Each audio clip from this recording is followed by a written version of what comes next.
భక్తి జీవితానికి లేమి పెట్టే పరీక్షలో నెగ్గడం ఎలా?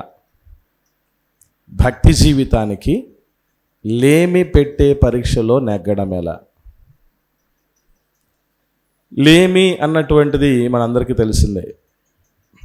మనకి కాస్తో కోస్తో దేవుడి మహాకృపను బట్టి కొన్ని సంపాదించుకున్న ఒక స్థితిలో ఉన్న కొన్ని సందర్భాలలో ఎక్కడ నుంచి వచ్చి పడుతుందో ఈ లేమి వచ్చి పడుతుంది. అది ఎలా ఉంటుంది అని అంటే, మనిషి జీవితాలు కలిమి లేముల దోబూచులాటలో ఉంటాయట. అంతా బాగానే ఉంది, ఏమి ఇబ్బంది ఏం లేదు, అంతా హ్యాపీ అన్నటువంటి పరిస్థితుల్లో ఉన్న పాటున మనిషి జీరోకి వచ్చే పరిస్థితులు, హీరో స్థాయి నుంచి జీరోకి వచ్చే పరిస్థితులు, కలిమి నుండి లేమికి వచ్చే పరిస్థితులు మనిషి జీవితంలో ఎన్నో రకాలుగా చోటు చేసుకుంటాయి. దాన్ని ఎవరు ఊహించలేరు, ఎవరు వారించలేరు కూడా. ఎవరూ ఊహించలేని, ఎవరూ వారించలేని మనిషి జీవితంలో ఎప్పటికీ దర్శనమిచ్చే, అనుభవానికి తెచ్చేటటువంటి లేమి విషయంలో మనం కడు జాగ్రత్త వహించాలి. కలిమి విషయంలో జాగ్రత్త వహించకపోతే ఎట్టి ప్రమాదాలు మన జీవితానికి, భక్తి జీవితానికి సంభవిస్తాయో గతకాలపు ఆరాధనలు మనం నేర్చుకోవటం జరిగింది. సిరితో ఊరి ఎద్దక లేదా గురి ఎద్దక అన్న పాఠం.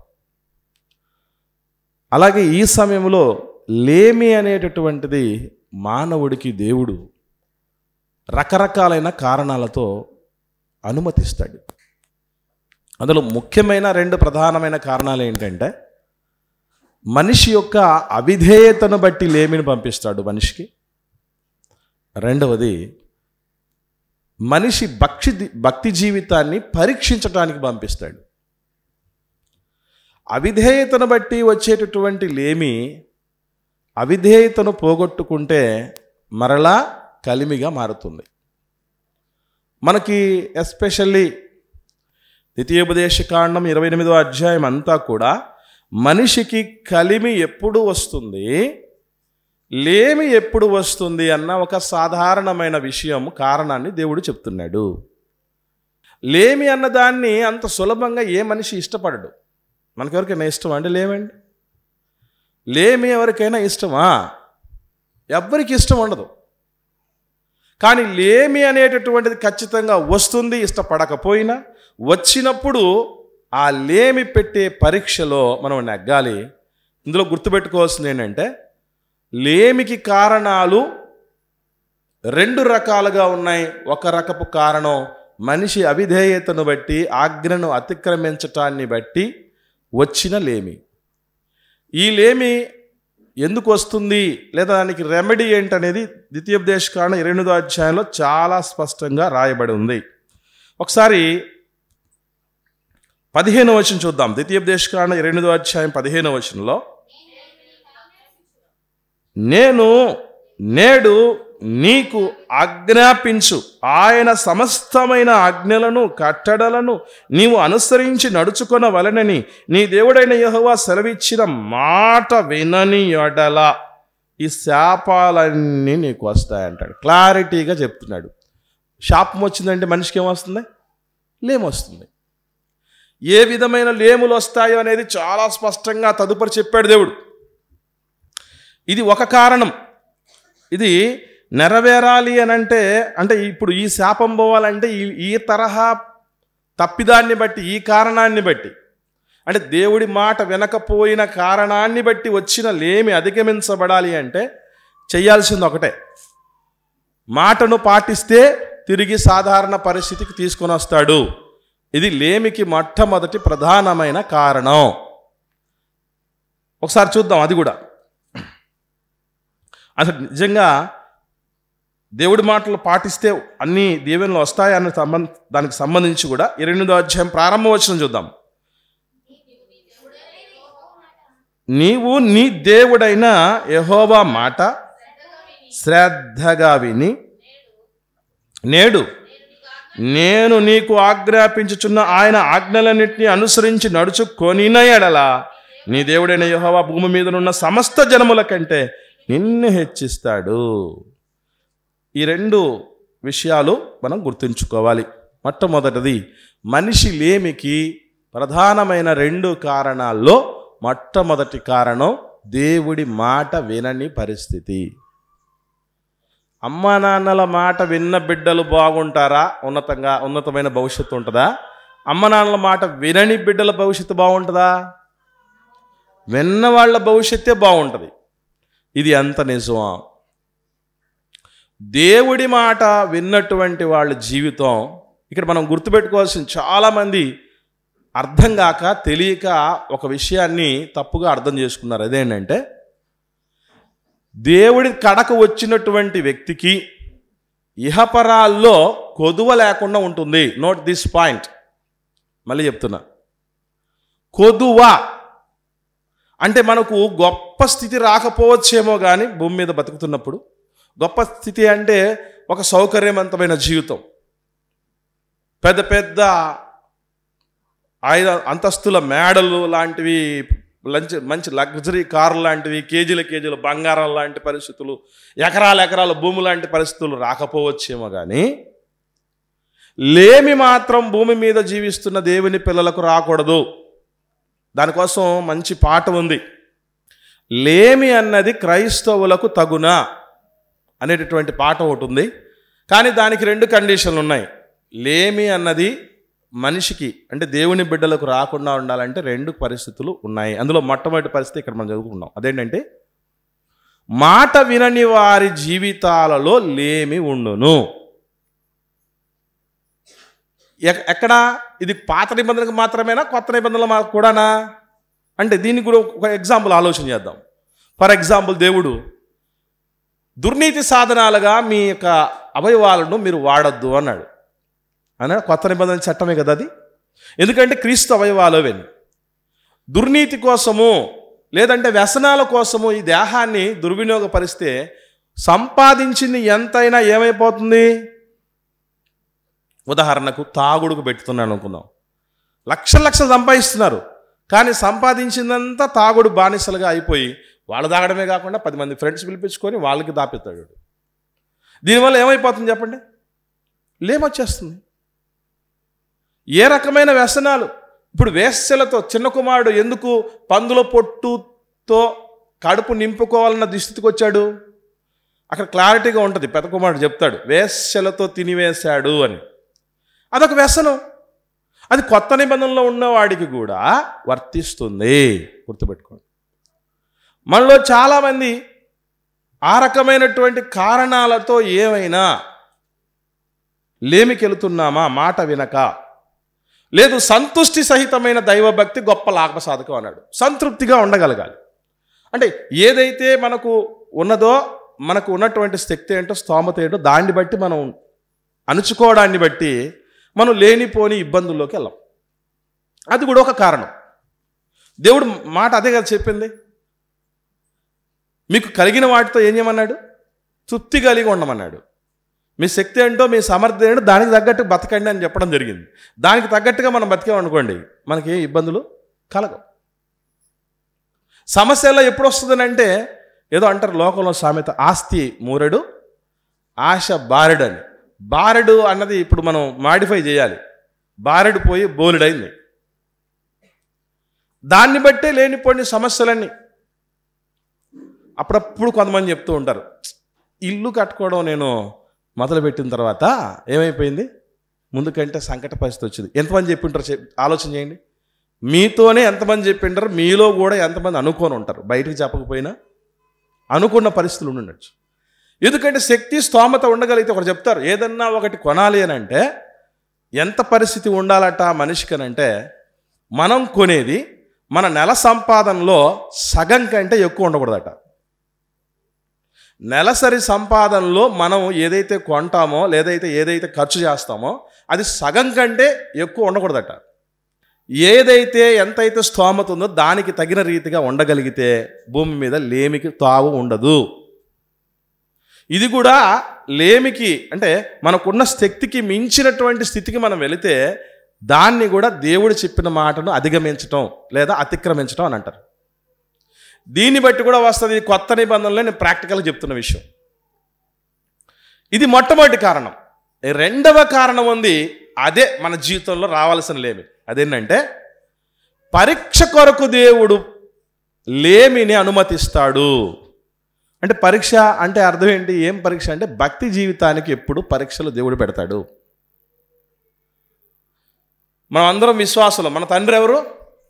అబ్రహాము గారు. అబ్రహాం గారికి దేవుడు ఏం చేశాడు? పరీక్షలు పెట్టాడు. ప్రభుత్వమే పరీక్షలు పెట్టింది, ప్రభుత్వమే పరీక్షల విధానానికి అంకురార్పణ చేసింది అనుకుంటే పొరపాటు.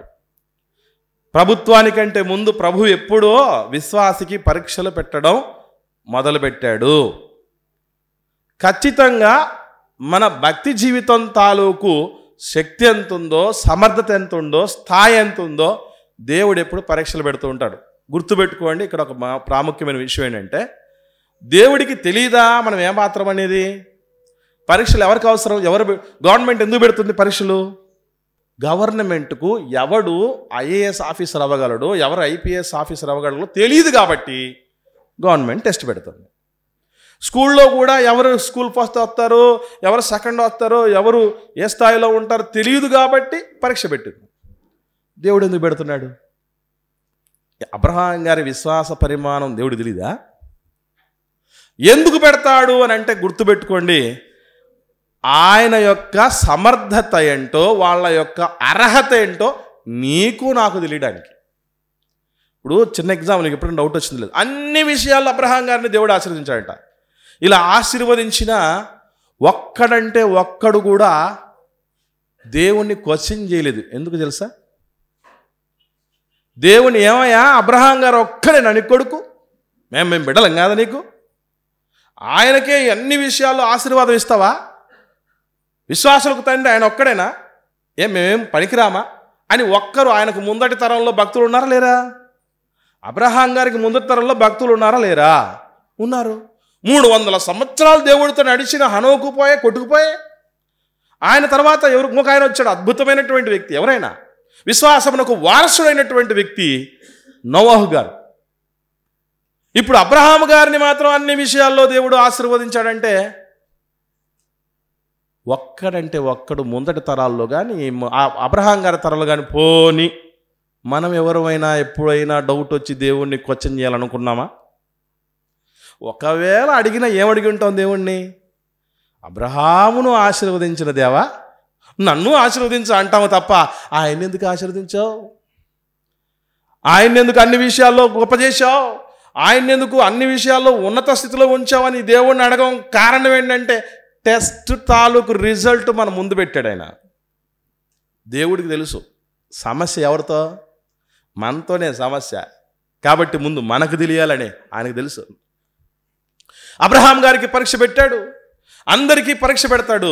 లేమి అనేటటువంటి రూపేణ కూడా పరీక్షే. మర్చిపోకండి, మనిషికి రకరకాలైనటువంటి టెస్టులు. తెలియని విషయం ఏంటంటే సమృద్ధి ఒక పరీక్షే, లేమి ఒక పరీక్షే, పెళ్ళి అవ్వడం ఒక పరీక్షే, పిల్లలు కలగటం ఒక పరీక్షే, పెళ్ళి కాకపోవటం ఒక పరీక్షే, పిల్లలు కలగకపోవటం ఒక పరీక్షే, ఆత్మీయంగా ఎదగనీయకుండా ఎంత పర్ఫెక్షన్లో ఉన్నా కూడా ఒక స్థాయికి నిన్ను దీపస్తంభం మీద పెట్టకపోవటం ఒక పరీక్షే, దీపస్తంభం మీద పెట్టడం పరీక్షే. మాకు పరీక్ష, మేము పరీక్షలో ఉన్నాం, మాకు పెద్ద పరీక్ష. ఎందుకంటే ఇక్కడ నిలబడినటువంటి వ్యక్తులు నేను ఒక్కడిని చూస్తున్నా మిమ్మల్ని, కానీ మీరందరూ ఎవరిని చూస్తున్నారు? నన్ను చూస్తున్నారంటే ఏం చూద్దాం అంటే భౌతికమైన జీవితం కానీ మొత్తం స్కాన్ చేస్తారు. మనుషులే మామూలు కాదు, ఖచ్చితంగా చేస్తారు. ఎంత సవాలుకరమైనటువంటి స్టేజ్ అంటే అది కూడా ఒక పరీక్ష. వాడు ప్రభువుగా ఉంటున్నాడా, ప్రభువులైనట్టు వ్యవహరిస్తున్నాడా, లేదా మనకు మాదిరిగా ఉన్నాడా? విశ్వాసుల యొక్క సొమ్మును చూస్తున్నాడా, లేదా విశ్వాసుల యొక్క ఆధ్యాత్మిక వృద్ధిని కాంక్షిస్తున్నాడా? అన్నీ చూస్తారు. ఏది ఏమైనా గుర్తుపెట్టుకోండి, అందరికీ అన్ని రకాలైన పరీక్షలు ఉన్నాయి. ఇప్పుడు మనం నేర్చుకునే పరీక్ష ఏంటి అంటే లేమి అనే పరీక్ష. అది ఏ రూపేణా రాకూడదు అంటే మన అవిధేయతను బట్టి, మన ఆజ్ఞను, దేవుడిచ్చిన ఆజ్ఞను అతిక్రమించడాన్ని బట్టి రాకూడదు. ఒకవేళ ఏ విధంగా వస్తే మంచిది అని అంటే పరీక్ష కొరకు లేమి వస్తే నో ప్రాబ్లం. ఇంతకు మనకు పరీక్ష కోసం వచ్చిందా కాదా అని ఎలా తెలుసుకోగలం? ఇది మన పరీక్ష, మన ముందున్నటువంటి విషయం. బైబిల్ గ్రంథంలో లేమి అన్నది వచ్చినటువంటి సందర్భాలు కొన్ని ఉన్నాయి. ముఖ్యంగా ఆ లేమిలో ఎక్కువ భాగం పరీక్ష కోసమే వచ్చిందని చెప్పడానికి కొన్ని సందర్భాలు, కొన్ని ఆధారాలు ఉన్నాయి. అవే మనం ఆలోచన చేయాలి. 2 సందర్భాలు చూద్దాం. పాత నిబంధనలో ఒక 2 సందర్భాలు చూద్దాం. అందులో మొట్టమొదటి సందర్భం రూతు గ్రంథంలో జరిగినటువంటి సందర్భం. ఏం జరిగింది రూతు గ్రంథంలో? 1వ అధ్యాయం 1వ వచనం చూద్దాం. న్యాయాధిపతులు ఏలిన దినముల యందు దేశములో కరవు కలుగగా యూదా బేత్లెహేము నుండి ఒక మనుష్యుడు తన భార్యను తన 2 కుమారులను వెంటబెట్టుకొని మోయాబు దేశమున కాపురమునుటకు వెళ్ళెను. ఇక్కడ మీరు బాగా గమనించండి, కరువు వచ్చింది. యూదా దేశపు బేత్లెహేములో కరువు వచ్చింది. అంటే దేవుడి ఊరని పేరు. బేత్లెహేం ప్రాంతానికి మహారాజు పట్టణం అని పేరు. అది దేవుని ప్రజలు ఉంటున్నటువంటి ప్రాంతం. అది సుభిక్షానికి పెట్టింది పేరు. ఆ దేశంలో ముందు ఎలాగుండేదట? అక్కడ అంటాడు, నదులు, పర్వతములు, కొండల గల ప్రదేశం అది. అక్కడ పాలు తేనెలు ప్రవహిస్తాయి. పాలు తేనెలు అన్నది మనం ఇంతకుముందు తెలుసుకుందాం. పాలు అన్నది పశు సంపదకు చిహ్నం. తేనె అన్నది దేనికి పెట్టబడతాయి? వృక్షాలకు పెట్టబడతాయి. అంటే వృక్ష సంపదకు చిహ్నం అది. వృక్ష సంపదకు, పశు సంపదకు పేరెన్నిక కలిగినటువంటి సమృద్ధికి చిరునామాగా ఉన్న దేశంలో కరువు వచ్చిందంటే ఊరికే వస్తుందా? ఇది నిప్పు లేనిదే పొగ రాదంటారే. ఒకవేళ నిప్పు లేకపోయినా పొగలు వస్తాయి. ఎలా? నేను అడుగుతున్నా, చెప్పండి. మంచు నుంచి పొగ వస్తుందా రాదా? నిప్పు ఉందా మంచులో ఏమన్నా? చెప్పండి. నిప్పు లేకపోయినా పొగ వస్తుందేమో కానీ కారణం లేకుండా కరవు రాదు. లేమి అనేది మనిషికి కారణం లేకుండా రాదు. ఇక్కడ ఎస్పెషల్లీ ఎలీమెలెకు అనేటటువంటి వ్యక్తి యొక్క కుటుంబ పరిస్థితులు గమనించగలిగితే వాళ్ళు ఏ తప్పిదమో చేసినట్టు కనబడదు. మొదటగా గుర్తుపెట్టుకోండి, వాళ్ళు ఏ పాపం చేసినట్టు కనబడదు.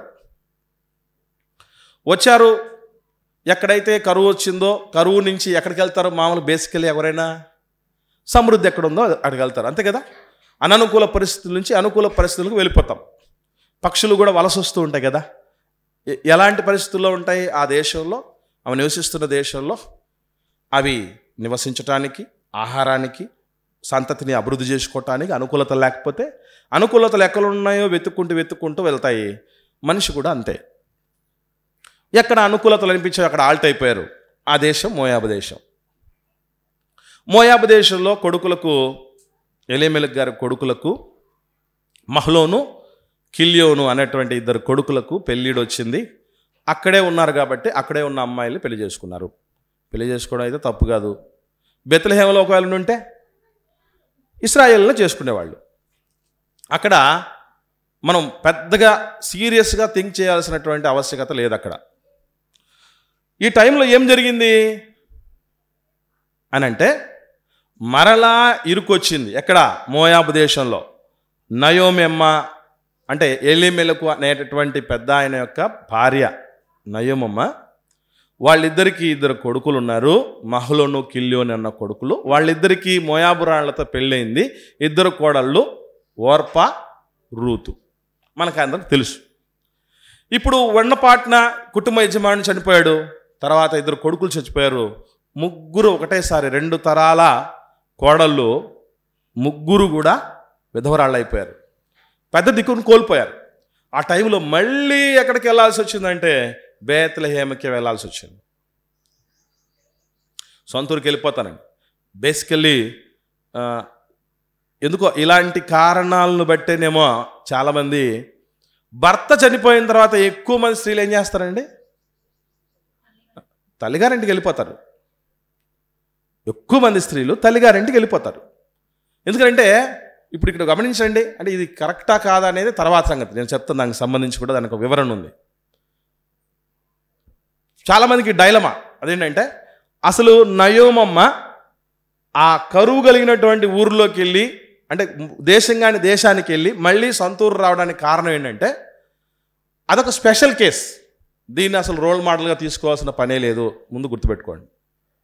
మనకు కరువు వచ్చో, కరువు కాటకాలు వచ్చో, ఇరుకు వచ్చో, ఇబ్బంది వచ్చో, ఊరికి వెళ్ళినటువంటి పరిస్థితుల్లో వెళ్తే మళ్ళీ ఎక్కడికి రావాలి? సొంత ఊరికి రావాలి. అది మామూలు పరిస్థితులు ఉంటే మనకు అస్సలు గుర్తురావు ఏమి. మనిషికి నాకు ఎక్కడ సెక్యూరిటీ, నాది ఏది బాగుంటుంది, నాకు ఏది మేలు అనేటువంటి విషయాలు కూడా మనిషి ఎప్పుడు మర్చిపోతాడంటే, అప్పటిదాకా సొంత ఊరు గుర్తొచ్చిందా? ఎలిమెలకు గారికి కానీ, నయమమ్మకి కానీ, ఎవరికైనా గుర్తొచ్చిందా? మహలోనికి, ఇల్లియోనికి కానీ ఎవరికి గుర్తురాలే. ఎప్పుడొచ్చింది గుర్తు? లేమి వస్తే గుర్తొచ్చింది. లేమిలో నిజంగా జాగ్రత్తగా ఆలోచన చేస్తారండి. ప్రపంచంలోనట మనిషికి అత్యంత గొప్ప గురువు ఎవరంటే లేమేట. పేదరికానికి మించిన గురువు లేడట. ఎందుకంటే సొంత ఊరు గుర్తు చేసింది ఏంటో తెలుసా? వాళ్ళకు సొంత ఊరిని గుర్తు చేసింది ఎవరండి? లేమి గుర్తు చేసింది. మనిషికి కూడా అప్పుడప్పుడు కొన్నిటిని బట్టి ఆహం వచ్చేస్తుంది. అవన్నీ తగ్గిపోవాలనుకోండి, కొన్ని పోవాలి. అవి పోయినప్పుడు అర్థం అవుద్ది, ఏంట్రా నా పరిస్థితి అనేది. అంతవరకు అర్థం కానంత వరకు ఎగిరిగిరి పడుతూనే ఉంటాం. ఎప్పుడైతే పరమార్థం అర్థం అవుద్దో, నాకు ఎక్కడైతే మేలుకరమైన పరిస్థితి ఉందో, మంచి సెక్యూరిటీ ఉందో, నా మంచి భవిష్యత్తు ఉందో, నా సొంత వాళ్ళు ఎవరో అన్నటువంటి విషయం కొన్ని పరిస్థితులు వచ్చేంత వరకు కొందరికి అర్థం కాదు. అప్పుడప్పుడు అమ్మ నాన్నలు కూడా చెప్తుంటారు మనకి, మా విలువ మీకు అర్థం కావాలంటే ఎప్పుడు అర్థం అవుద్ది అంటారు? మేము చచ్చిపోతే అర్థం అవుద్దిరా అంటారు. మీకు దూరం అయితే అర్థం అవుద్దిరా అంటారు. అలా కొన్ని తీసేస్తే దేవుడు కొన్ని పరమార్థాలు అర్థం అవుతాయి. తిరిగి వచ్చింది మరలి బెత్లెహేముకు. ఎందుకనంటే ఉన్న భర్త పోయాడు, ఉన్న కొడుకులు పోయారు. అప్పుడు గుర్తొచ్చింది సొంతూరు. ఇదే ఒకటే కరువు ఇద్దరికి వచ్చింది, ఇద్దరు కోడళ్ళకు వచ్చింది. కాకపోతే ఒక ఆమె ముందు తరపు పెద్ద ఆవిడ, ఇంకొక ఆమె ప్రస్తుత తరపు వయసులో ఉన్నటువంటి ఆవిడ. ఇద్దరిని లేమి అనే పరీక్ష సమీపించింది. వాళ్ళిద్దరికి లేమి అనే పరీక్ష పెట్టబడింది. ఎందుకనంటే నయోమమ్మ విషయంలో కానీ, రూతమ్మ విషయంలో కానీ ఎంత పర్ఫెక్ట్గా ఉన్నారనేది బైబిల్ చెప్తుందంటే మనకు చెప్పనక్కర్లా. ప్రత్యేకంగా అద్భుతమైనటువంటి వ్యక్తిత్వాలు. కానీ లేమి అనేటటువంటిది ఒకటి వచ్చినప్పుడు మరింతగా ఎవరు నిలబడేవాళ్ళు, ఎవరు పడిపోయేవాళ్ళు, ఎవరు గెలిచేవాళ్ళు, ఎవరు నిలిచేవాళ్ళు అనేది ఈజీగా అర్థమైపోతుంది. చూద్దాం. మొదటి అధ్యాయంలో 19వ వచనం చూద్దాం. రూతు గ్రంథం 1వ అధ్యాయం 19వ వచనం. వారు బేత్లెహేమునకు వచ్చినప్పుడు ఆ ఊరి వారందరూ వారి వద్దకు గుంపు గూడి వచ్చి, ఈమె నయోమి కదా అని అనుకొని వచ్చుండగా, ఆమె సర్వశక్తుడు నాకు చాలా దుఃఖము కలగజేసను గనుక నన్ను నయోమి అనక మారా అనుడి. ఎందుకు అనాల్సి వచ్చింది? 21వ వచనం. నేను సమృద్ధి గలనాన్నయ్య వెళ్ళి తిని. ఎక్కడికి? మోయాబు దేశానికి. అసలు మోయాబు దేశానికి వెళ్ళింది దేని వాళ్ళు వెళ్ళారండి? ఎన్ని రాయబడింది మనం చదివాం? కరువు వల్ల. అంటే కరువు వచ్చినప్పుడు సమృద్ధితో వెళ్తారండి ఎవరన్నా? కరువు వచ్చినప్పుడు సమృద్ధి వెళ్తారా? అసలు సమృద్ధి ఉంటే కరువు అంటారు దాన్నే? నేను సమృద్ధి గలవా దాన్నై వెళితిని. దేవుడు ఏం చేశాడట? దేవుడు నన్ను రిక్తురాలిగా తిరిగి రాజేసెను, మీరు నన్ను నయోమి అని పిలువనేలా. నయోమి అంటే అర్థం ఏంటండి? మధురము. నన్ను మారా అని పిలవండి. ఎందుకంటే చేదు అంటే మధురాన్ని చేదుగా చేశాడు నా దేవుడు అని ఆమె సాక్ష్యం. ఇటు ఎంతగా మారిపోయిందంటే ఏం మార్చిందంటారు? ఏం మార్చింది? లేమి. ఏ లేమి అనుకుంటున్నారు? భర్త లేమి, కొడుకుల లేమి. విగత జీవిగా ఒంటరిగా మారినటువంటి పరిస్థితులు ఆమె ముందు కనబడుతున్నాయి. దీనిని ఆమె అంటోంది. మనమైతే పాట ఏం పాడతాం చెప్పేటప్పుడు, అందరినీ ఓదార్చేటప్పుడు ఏమంటారండి? చింతే వద్దన్న దేవుణ్ణి మరిచావా, మారాను మధురంగా మార్చును చూస్తావా. పాట ఉంది కదా. మారాను మధురంగా మారుస్తాడు దేవుడు అని మనం అంటున్నాం. ఎప్పుడన్నా తెలుసా ఈ మాట? మనకు లేమి వచ్చినప్పుడు ఏం పాట అనుకోవాలి? స్టార్టింగ్ ఏ పాటలో స్టార్టింగ్ లైన్ ఏంటి? కన్నీరేలమ్మ అని మనకు మనం అనుకోవాలి. ఎదుటోడికి ఎవడైనా ఓదార్పు చెప్తాడు, ఎదుటోడిని ఎవడైనా ఓదార్చాలని చూస్తాడు, కానీ తన్ను తాను ఓదార్చుకోవటం అనేటటువంటిదే తెలియాలి లేమిలో. అది రాదు. మనం అందరం ఏం బాధపడతామంటే వాళ్ళు ఓదార్చలేదే, వీళ్ళు ఓదార్చలేదే, వాళ్ళు పట్టించుకోలేదే, వీళ్ళు పట్టించుకోలేదే, వాళ్ళు అనుకోవట్లేదు, వీళ్ళు అనుకోవట్లేదే, ఇది బాధపడుతూ ఉంటాం. కానీ లేమి అనేటటువంటి పరిస్థితి, ఒక ప్రాణాపాయ పరిస్థితి లేమి. అతనికి లేనిది, ఆమెడికి లేనిది ఏంటి అంటే ఆరోగ్యం లేదు, ప్రాణము తనలో నిలబడడానికి అవకాశమే లేదు, అదొక లేమి. ఇటువంటి లేమిలు వచ్చినప్పుడు గుర్తుపెట్టుకోవాల్సింది, పరిస్థితులు తారుమారైపోతాయి. ముఖ్యంగా అందరికంటే ముందు ఎవరి మీద పడతారు? దేవుడి మీదే పడతారు. సేమ్ సర్వశక్తుడు నాకు చాలా దుఃఖం కలగజేశాడమ్మా, నేను సమృద్ధి గలదాగా ఉన్నా కూడా నా దేవుడే నన్ను చూసి ఓర్వలేకపోయి నన్ను ఏం చేశాడు? రిక్తురాలిగా చేశాడు, వట్టి చేతులతో పంపించేశాడమ్మా. నిజంగా దేవుడు అట్లా చేస్తాడా? మన పిల్లల్ని అంత చక్కగా తయారు చేసి సంపాదించినటువంటి వాటిలో బంగారం పెట్టి మంచిగా పౌడర్ కొట్టి అన్నీ చేసి ఆ మంచి స్థితిలో, ఉన్నత స్థితిలో ఉండి చూసుకొని చక్కగా ఇట్లా అనుకుంటాం కదా మనం. మన పిల్లలను చూసి అలా అనుకునే మనస్తత్వం మనకుంటే, మనం చెడ్డోళ్ళమైన అంతగా మురిసిపోతూ ఉంటే పిల్లలను చూసి దేవుడు ఎందుకు అట్లా చేస్తాడు చెప్పండి? ఎందుకు చేస్తాడు అలాగా? ఒక లేమి నయోమమ్మను పరీక్ష పెట్టింది, పలకరించింది, కానీ నయోమమ్మ ఇక్కడ ఫెయిల్ అయిపోయింది. ఇదే పరీక్షని ఎదుర్కొన్నది అదే ఇంటికి కోడలుగా వచ్చినటువంటి మరొక తల్లి, ఆమె పేరు రూతమ్మ. అసలు ఆమె ఏమనింది చూద్దాం. ఇదే లేమొచ్చింది కదా, చూడండి 16వ వచనం, మొదటి అధ్యాయం 16వ వచనం. అందుకు రూతు, నా వెంబడి రావద్దని, నన్ను విడిచిపెట్టమని నన్ను బ్రతిమలాడుకొనొద్దు, నీ వెళ్ళు చోటుకి నేను వస్తా, నీవు నివసించే చోటనే నేను నివసించదను, నీ జనమే నా జనం, నీ దేవుడు నా దేవుడు. అసలు ఉన్న భర్తను, వయసులో ఉందండి ఆమె, మంచి రూపవతి, మంచి గుణవతి అండి రూతమ్మ తల్లి. మోయాబురాణంలో మనం ఎక్స్పెక్ట్ చేయనటువంటి గొప్ప గుణం, శీలం, క్యారెక్టర్ కలిగింది, గుణము కలిగింది, గుణగణాలు కలిగింది, పరిశుద్ధతను కాపాడుకునేటువంటి లక్షణం కలిగినటువంటిది రూతమ్మ తల్లి.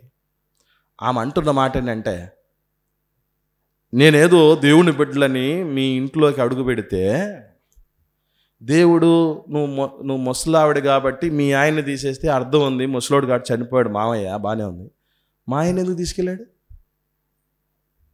మా ఆయన ఎందుకు తీసుకెళ్ళాడు? నీ దేవుడు ఎంత చాలేనోడు, నా భవిష్యత్తు ఏమైపోవాలి? ఇప్పుడు నన్ను విగత జీవిగా చేశాడు, కనీసం ఒక కాయో పండో నా కడుపును కాసేటట్టు చేసిన ఆ బిడ్డను చూసుకొని బతికేదాన్ని, నాకు అది కూడా ఇవ్వలా అని అనడానికి ఎన్ని లేవు. సేమ్ రూతమ్మ పరిస్థితి మనకొస్తే మనం ఎలా స్పందిస్తాం, మనం ఎలా ఆలోచన చేస్తాం? కానీ ఆమె అంటున్న మాట ఏంటంటే, నిన్ను వదిలిపెట్టిన అత్త. ఇక్కడ మరొక విషయం చెప్పాలి. అసలు నిజంగా అత్త ఎంత ప్రేమించుంటే భర్త చనిపోయినా కూడా అత్తను వదిలిపెట్టకూడదు అనుకుంటుందండి. నయోమమ్మ చిన్నదేం కాదు, చాలా ఉన్నతమైనటువంటి భక్తి కలిగినటువంటి ఆమె. కాకపోతే ఒక పరీక్షలో మాత్రం ఏమైపోయింది? తప్పిపోయింది. సాధారణ పరిస్థితుల్లో అందరం బాగానే మంచి పర్ఫార్మెన్సే, అని ఎప్పుడు అంటే ఈ ప్రతికూల పరిస్థితులు ఎప్పుడైతే వస్తాయో అప్పుడు నిలదొక్కుకోవాలి. అది గొప్ప సంగతి. రూతమ్మ గెలిచింది లేమిలో, అత్త ఓడిపోయింది. మన ఇంట్లో కూడా విశ్వాస పరిమాణంలో 2 రకాలుగా స్పందించే వ్యక్తులు ఎప్పుడు ఉంటారు. భర్త ఒక ఉన్నతమైన స్థితిలో ఉన్నాడు అనుకోండి, భక్తి జీవితంలో ఏ పరిస్థితికైనా తాళుకొనిగది. కానీ ఏ చిన్న ఇబ్బంది వచ్చినా భార్య మాత్రం ఏమైపోద్ది? డల్ అయిపోద్ది. కొన్ని సందర్భాల్లో భార్య చాలా ఉన్నతమైనటువంటి భక్తి జీవితాన్ని కనబరుస్తుంది, కలిగి ఉంటుంది, భర్త మాత్రం బలహీనుడిగా ఉంటాడు. దీని గురించి మనం బాధపడాల్సిన పని లేదు. ఇది చరిత్రలో జరిగినదే, జరుగుతున్నదే, జరగబోయేదే, మనకు కొత్త కాదు. అదే మనం గుర్తుపెట్టుకోవాల్సింది. అయ్యో నా భార్య నా అంత స్థాయికి ఎదగటం లేదే అని, అయ్యో మా ఆయన నా అంత భక్తిలోకి రావడం లేదేని బాధపడాల్సిన అక్కర్లేదు. ఈ బాధల్లో ఉన్న భక్తిని కాలు రాసుకోవాల్సిన పని అసలే లేదు. గుర్తుపెట్టుకోండి. అత్త ఆ విధంగా కుంగిపోయినందుకు అయ్యో నువ్వే ఇంతగా కుంగిపోతున్నావే అత్త అని ఏమి కూడా ఇంకెంతగా అవ్వచ్చండి చెప్పండి. అత్తే దేవుణ్ణి తప్పుపట్టింది. నన్ను ఉన్నతమైన స్థితిలో నేను వస్తే నన్ను ఎందుకు కొరగాకుండా వట్టి చేతులతో తీసుకొచ్చాడంటే, ఏమండి అత్తతో పోల్చినప్పుడు ఆమె అనుభవం ఎంతండి? ఆమె ఏమైపోవాలి? ఆలోచన చేయలేదు అత్త. నా దేవుడు ఎలాంటి వాడని, ఆ దేవుడు ఉన్న కుటుంబాల్లోనే పుట్టినటువంటి ఆవిడ, ఆ దేవుని గుణగణాలన్నీ తరతరాల నుంచి అమ్మానాల నుంచి తెలుసుకున్న ఆవిడ, స్వతహాగా అనుభవించిన ఆవిడ కూడా అలా అపార్థం చేసుకుందంటే లేమి ఎంత పని చేస్తుందో గమనించండి పిల్లలు. లేమి అన్నది మనిషిని ఎంత కృంగజేస్తుందంటే దానికి నయోమమ్మ ఒక ఉదాహరణ. కానీ అదే లేమిలో కూడా నిలదొక్కుని ముందటి కంటే ఎక్కువ ఉన్నతమైన స్థితిలో ఆశీర్వదించబడ్డం కూడా నేర్పించింది రూతమ్మ. దేవుని తప్పుబట్టలే, దేవుడి ప్రజలను తప్పుబట్టల, అత్తను తప్పుబట్టలేదు. అత్త చూస్తే కోడళ్ళను మిమ్మల్ని చేసుకోకూడదని అనుకున్నాను. చాలామంది నష్టం కలిగినప్పుడు ఏమనుకుంటారండి, నేను ముందు నుంచి అనుకున్నా, ఎందుకో నాకు తడతానండి. తడితే మరి ముందు నుంచి ఎందుకు చేసుకోలేదు, మరి దూరం చేసుకోలేదు? అన్ని నష్టాలన్నీ వచ్చిన తర్వాత నాకు ముందే అనిపించింది అంటారు. ఇల్లు పెద్ద దొంగలు. ఇల్లు మోయాబిరాలను దేవుడు చేసుకోవద్దని మొత్తుకొని చెప్పాడు, నిన్ను చేసుకున్నాడు, నా ఇద్దరు కొడుకులు మిమ్మల్ని చూసి మీ వల్ల చచ్చిపోయాడమ్మా, మీరు నష్టజాతకురాళ్ళు. ఈ మాటలు మాట్లాడలేదు. కోడళ్ళను నా కుమార్తెలారా అన్నది ఆ తల్లి. ఊరికి వదిలిపెట్టుకొని పోవాలనుకుంటారా? అసలు వదిలిపెట్టాలని అనిపించలేదండి. అట్లా బంధించేసింది ప్రేమతో అత్త. చేతనైతే అట్లా ప్రేమించగలగాలి. ఇప్పుడు ఎవరన్నా మా అత్తలు అట్లా బాగాలేరని ఎవరన్నా బాధపడితే మీకు నమస్కారం, మీరు కూడా అత్తలు అవుతారు. అప్పుడు మీరు పర్ఫామ్ చేయండి. అత్తలయ్యే వాళ్ళు ఉన్నారు కదా ఇక్కడ. ఒకసారి అత్తలు కాబోయే వాళ్ళు చేతులు ఎత్తండమ్మా. అత్తలు కాబోయేవాళ్ళు అంటే తెలుగు అర్థం అవుతుంది కదా, కొడుకులు ఉన్నోళ్ళు అని. మీరు అందరూ ఏమవుతారు? అత్తలు అవుతారు. ఇప్పుడు మీలో నుంచి ఎవరు పుట్టాలంటే ఒక నయోమమ్మ పుట్టాలి. అప్పుడు గొప్ప సంగతి. చాలామంది బాధపడకండి, మంచి ఎత్తలేదు. మీరు మంచి కోడలు అవ్వండి. రూతమ్మ అయ్యేటటువంటి అవకాశం ఉంది ఇప్పుడున్నటువంటి కోడలకి. ప్లస్ నయోమమ్మ లాంటి మంచి అత్తలయ్యే అవకాశం ఉంది. డంబుల్ ధమాకా అంటే అది. వాళ్ళకి లేదు ఆ భాగ్యం, అలాగా మాకు ఇచ్చాడు దేవుడు అనుకుని సంబరపడాల్సింది పోయినిచ్చి వాళ్ళు లేరు అంటే ఉన్న లక్షణం కూడా మనలో ఉన్న మంచిది కూడా పోద్ది. గుర్తుపెట్టుకోండి. సేమ్ లేవిలో నయోమమ్మ స్పందించిన రీతి వేరు, రూతమ్మ స్పందించిన రీతి వేరు.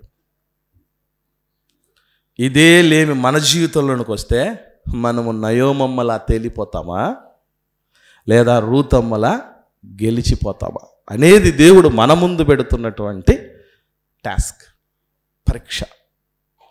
పాత నిబంధనలో మరొక లక్షణం ఉంది, మరొక పరిస్థితి వచ్చింది. పరీక్షలో భాగంగానే వచ్చిన లేమి ఎవరు వాళ్ళు అంటే యోబు గారి జీవితంలోనికి వచ్చింది. ఏమంటే యోబు గారి జీవితంలోనికి వచ్చినప్పుడు కూడా రెండు క్యారెక్టర్లు మనకి ఇక్కడ కనబడతాయి. ఒకటి యోబు గారు, రెండు యోబు గారి భార్య. యోబు గారేమో నోటి మాటతో కానీ దేవుడు నాకు అన్యాయము చేశాడు అని చెప్పలేదట. ఏ పాపం చేయకపోవటం అంటే ఏంటి అర్థం అనుకుంటున్నారు? యోబు గ్రంథం 1వ అధ్యాయం చూడండి, చివరి వచనం. యోబు గ్రంథం 1వ అధ్యాయము చివరి వచనంలో ఈ సంగతులలో ఏ విషయమందును యోబు ఏ పాపము చేయలేదు. ఏ పాపం చేయలేదంటే నేను ఏ పాపము ఎరగనమ్మా అంటూ ఉంటారు కదా చాలామంది.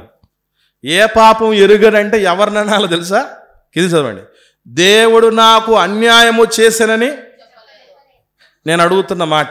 జీవితంలో ఎప్పటికీ ఇప్పటికి ప్రస్తుతానికి దేవుడు నాకు అన్యాయం చేయలేదండి, దేవుడు నాకు అన్యాయమే చేయలేదు అని అనుకునే ఉంటాం. ప్రతిసారి ఏమనుకుంటాం చెప్పంటారా? ఒక్కసారి కాకపోతే ఒకసారన్నా దేవుడు నాకు ఈ విషయంలో ఏం చేశాడు? అన్యాయం చేశాడు. దేవుడు నాకు ఈ విషయంలో అన్యాయం చేశాడు. ముఖ్యంగా ఎక్కడ అనుకుంటామంటే, ముఖ్యంగా పేదరికం విషయంలో అనుకుంటాం, లేమి విషయంలోనే అనుకుంటాం. లేమి అనగానే మళ్ళీ చెప్తున్నా, భార్యలో ఆశించిన మంచి లక్షణాల లేమి ఉన్నా, భర్తలో ఆశించిన మంచి లక్షణాలు లేమి ఉన్నా, పిల్లలలో మంచి లక్షణాలు లేమి ఉన్నా, మన చుట్టూ ఉన్నటువంటి మన సహవాసాల్లో ఆశించినటువంటి లక్షణాలు లేకపోయినా అనుకునేది దేవుణ్ణే. దేవుడి కట్ట చాలామంది చెప్తూ ఉంటారు, నమ్మకండి, ఇది అబద్ధం. దేవుడు మనిషి మీద పగ తెచ్చుకోవడానికి పెళ్లి చేస్తాడట. విన్నారు ఈ మాట? ఈ లోకంలో వైరల్ అయిపోతుంది అది. ఇప్పుడు మనిషి మీద పగ తీర్చుకోవడానికి పెళ్లి చేస్తాడట. కొంపదీసి మీరు అలాగ అనుకున్నారు. పగ తీర్చుకోవడానికి కాదు పెళ్లి చేసే దేవుడు, పరీక్షించటానికి చేస్తాడు. పరీక్షించడానికి చేస్తాడు, ఫలించడానికి చేస్తాడు. ఫలించటానికో పరీక్షించటానికో తప్ప పగ తీర్చుకోవడానికి చేసేది కాదు పెళ్లి, మర్చిపోకండి. దేవుడు ఏ రోజు కూడా మనిషికి హృదయపూర్వకంగా కీడు హాని చేసేవాడు కాదు. మంచి మాట చూద్దాం. విలాపవాక్యాలు 3వ అధ్యాయం. దేవుడు ఎంత మంచోడంటే 33వ వచనం. విలాపవాక్యములు 3వ అధ్యాయము 33వ వచనంలో, హృదయపూర్వకముగా ఆయన నరులకు విచారమైనను బాధనైనను కలుగజేయడు. నిజంగా మనకు వచ్చినటువంటి ఈ లేమే నిజంగా బాధ అనుకుంటే అది దేవుడు హృదయపూర్వకంగా ఇచ్చింది కాదు. మన తప్పిదాన్ని బట్టో లేదా మనకు పరీక్షించటానికో ఇచ్చింది తప్ప. తప్పిదాన్ని బట్టి ఇచ్చాడు అని అంటే బాగుపడరా నా అవకాశం. పరీక్ష ఇచ్చాడంటే మెరుగుపడు, ముందు కంటే ఉన్నతమైన స్థితిలోకి ఎదుగు అని. దారి తప్పిపోతే దారిలోకి తీసుకురావడానికి పనిష్మెంట్, పరీక్ష దారిలో ఉన్నవాడు దరిచేరడానికి, దారిలో ఉన్నవాడు దరిచేరడానికి ఇచ్చినటువంటిది పరీక్ష. ఇది డిఫరెన్స్ మర్చిపోకండి. దేవుడట హృదయపూర్వకంగా మనిషికి విచారం కానీ బాధ కానీ కలుగజేసేవాడు కాదట. ఏమంటే మన బిడ్డలు హృదయపూర్వకంగా వాళ్ళు విచారపడాలని, వాళ్ళు బాధపడాలని మనం కొడతామా పిల్లల్ని? వాళ్ళు పనిష్మెంట్ ఎందుకు ఇస్తాం? బాగుపడాలని, ఇంకా జీవితంలో ఉన్నత స్థితికి ఎదిగిపోవాలని మనం పనిష్మెంట్ ఇస్తామే. దేవుడు అంతేనండి, దేవుడు అంటే. కాబట్టి యోబు గారి విషయంలో గమనించగలిగితే ఆయనకు వచ్చినటువంటి లేమి పరీక్షగా వచ్చింది. 1 by 1 తీసేస్తూ పోయాడు దేవుడు. తీసేస్తూ పోయాడంటే మన భక్తి అలా తరిగిపోవటం కాదు. దేవుడు ఉన్నదాన్ని అంటే నీ భక్తి, మన భక్తి దేని మీద ఆధారపడింది? యోబు గ్రంథంలో దయ్యం చెప్తాడు కదా ముందే, ఊరికే నీ యందు నమ్మిక ఉంచాడా యోబు? యోబుకు అన్నీ ఇచ్చావు, అందుకే భక్తుడయ్యాడు. ఒకసారి అన్నీ తీసేనైనా లేమి అనే పరీక్ష పెట్టు యోబుకి, అప్పుడు తేలుతుంది ఎవడు అసలో ఎవడు కొసరో, ఎవడు పొట్టో ఎవడు గింజో. చాటపెట్టు, చాటపట్టి తూర్పారబట్టు, అప్పుడు అర్థమైపోద్దని. మన జీవితాల్లో కూడా ఎటువంటి ఏమన్నా వచ్చినప్పుడు మనం ఎలా మారిపోతున్నాం? యోబు గారు నిలబడ్డారు. ఉన్న పాటున ఒక్కటే రోజు బిడ్డలు ఒకరి తర్వాత ఒకరు కాస్త గ్యాపులలో సంవత్సరాల సంవత్సరాల ఇరుకుల మధ్య, ఇబ్బందుల మధ్య, ప్రతికూలతల మధ్య ఒకరు వచ్చి 10 మంది బిడ్డలు అయ్యారు. వయసుకు వచ్చిన బిడ్డలు ఒక్కరోజు చచ్చిపోయారు. 10 మంది శవాలు మన ఇంట్లో, కడుపును పుట్టిన బిడ్డల శవాలు అలా ఉండగా అసలు మన పరిస్థితి ఒకరి దాకా వద్దు, ఒకరు చచ్చిపోవడం 10 మంది దాకా వద్దు, ఒక్కరు చచ్చిపోయే దాని వరకు వద్దు, అసలు ప్రాణాపాయ పరిస్థితులు వచ్చి హాస్పిటల్లో ఉన్నారనుకోండి, మన విశ్వాసం ఏమైపోద్ది అనమాట, అలా జారిపోద్ది. అలా జారిపోద్ది మనకి. యోబు గారు 10 మంది పిల్లలు చచ్చిపోతాయి.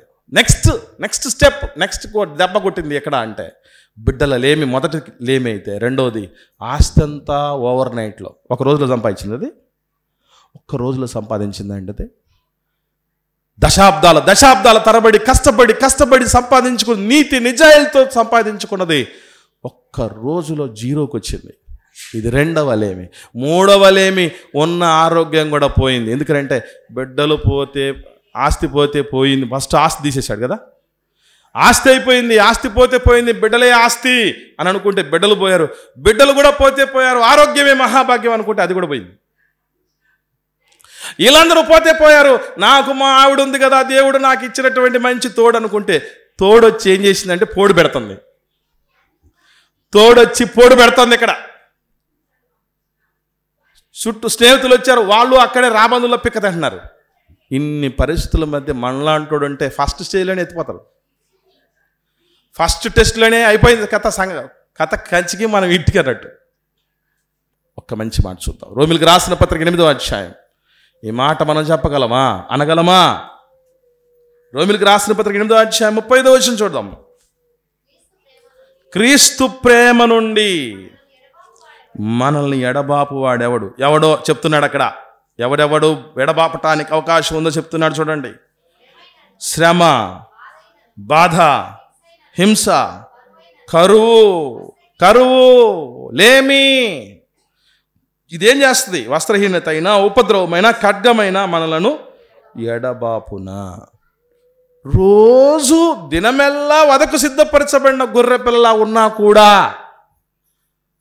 దేవుడి మీద ఉన్న ప్రేమ, ఆయన భక్తిని ఇంచు తగ్గించలేకపోయాయి. వాళ్ళందరూ మనలాగా అమ్మనాన్నలో పుట్టినోళ్ళేనండి. వాళ్ళకేం సపరేట్గా లేవు. వాళ్ళకు మనలాగా ఒకే గుండు ఉంది. వాళ్లకు మనకున్నటువంటి హృదయం, మనసే ఉంది. మనకంటే ఇంకా సంకట స్థితిలో వాళ్ళు ఉన్నారండి. అయినా వాళ్ళు గెలిపించారండి. లేమి ఎంత గొప్ప లేవండి ఆయనకి. ఇంత గొప్ప లేమితో మంచి పోరాటం పోరాడాడు ఆయన. తన విశ్వాసాన్ని కాపాడుకున్నాడు, తన పరుగును కనబుట్టించాడు. ఇక మీదట అలాంటి వాళ్ళకి కదా నీతి కిరీటం ఉండేది. నా సొంత ప్రజల మధ్య, మీ మధ్య నాకు పౌలు గారు లాంటి స్థితే లేదు. నెల వారం వందల వేల రూపాయలు తీసుకొచ్చి దేవుడి సేవకు దారపోసే వాళ్ళు ఉన్నారు. మీలలో ఇంటికి పిలిచి భోజనం పెట్టేవాళ్ళు ఉన్నారు. యోగక్షేమాలు కనుక్కుండే వాళ్ళు ఉన్నారు. కార్యక్రమం ఉందంటే ముందుండేటటువంటి వాళ్ళు ఉన్నారు. ఇలాంటి స్థితి కాదు పౌలు గారికి ఉన్నది. తిండి దొరకని పరిస్థితులు, బట్ట లేని పరిస్థితులు, వీటన్నిటినీ భరిస్తూ ఉంటే జాగరణతో నిద్ర కూడా కంటనిన లేని పరిస్థితులతో పాటు కొరడా దెబ్బలు తిన్న పరిస్థితులు, అవమానాలు పొందిన పరిస్థితులు, చెరసాలకు వెళ్ళినటువంటి పరిస్థితులు, గాయాలున్నా కూడా గాయాలకు కనీసం ప్రథమ చికిత్స కూడా పొందుకెళ్ళని దుస్థితిలో ఉన్నారు ఆయన. అటువంటి ఆయన చెప్పిన మాట, ఎంత లేమి కలిగినా ఎక్కడి నుంచి మనల్ని విడిపించలేవన్నాడు తెలుసా? క్రీస్తు ప్రేమ నుండి మనల్ని ఎడబాపు వాడెవడు? జీవితంలో ఇన్ని పరీక్షలు లేకపోయినా, ఇంత కష్టం లేకపోయినా మనం తేలిపోతున్నామంటే మనకు యోగ్యమైనదేనా పరలోకం? మనలాంటి వాళ్ళకి ఇవ్వడానికి సిద్ధపడతాడు దేవుడు.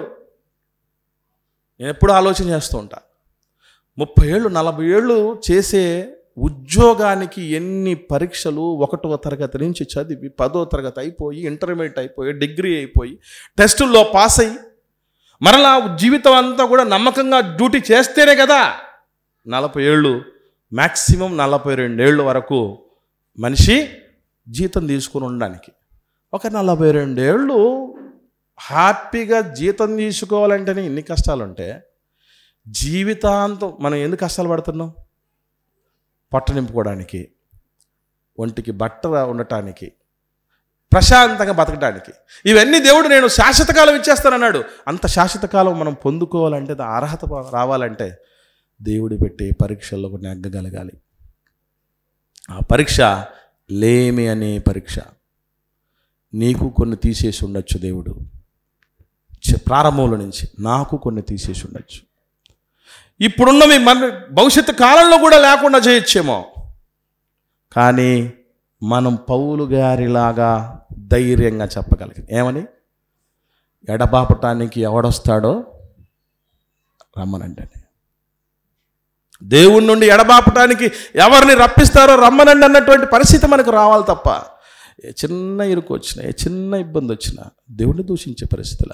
ఎక్కడ ప్రాబ్లం ఉందో ఎందుకు లేమి కలిగిందో, ఎందుకు ఇరుకొచ్చిందో, ఎందుకు ప్రతికూలతలు వస్తున్నాయో, ఎందుకు నష్టం కలిగిందో మన అవిధేయతను బట్టా లేదా మనం విధేయులమైన మనం పరీక్షించటానిక, ఈ రెండు తెలుసుకొని మనం మసలుకోగలిగితే జయ జీవితం మనదే. ఆ విశ్వాస వీరుల జాబితాలో మనం కూడా చేరగలం. లేకపోతే భక్తి జీవితానికి లేమి పెట్టే పరీక్షలో మనం ఫెయిల్యూర్ అయిపోతాం, దేవుడి దగ్గరికి వెళ్ళలేని పరిస్థితుల్లో ఉంటాం, సదాకాలం దేవుడితో సంతోషంగా ఉండే మహద్భాగ్యాన్ని కోల్పోతాం. మెట్టుకట్టి స్థితిని మనం పొందుకోకుండా రూతు నయోమిలలో వచ్చిన కరువు పరిస్థితుల్లో రూతమ్మలాగా గెలవటానికి, యోబు గారికి వాళ్ళ ఆవిడకి ఇద్దరికి వచ్చిన పరీక్షలో యోబు గారిలాగా నెగ్గటానికి, పౌలు గారికి వచ్చిన పరీక్షల్లో ఆయనలాగా నెగ్గటానికి సిద్ధపడుదుముగాక. క్వశ్చన్ పేపర్ లీక్ అయిపోయింది. 100 మంది ఉంటారు, కాపీ తెచ్చి దగ్గర పెట్టి ఇచ్చిన కాపీ రాసుకోరు వీళ్ళు. ఆ స్థితికి ఎవరు వెళ్ళకండి. ప్రార్థన చేద్దాం.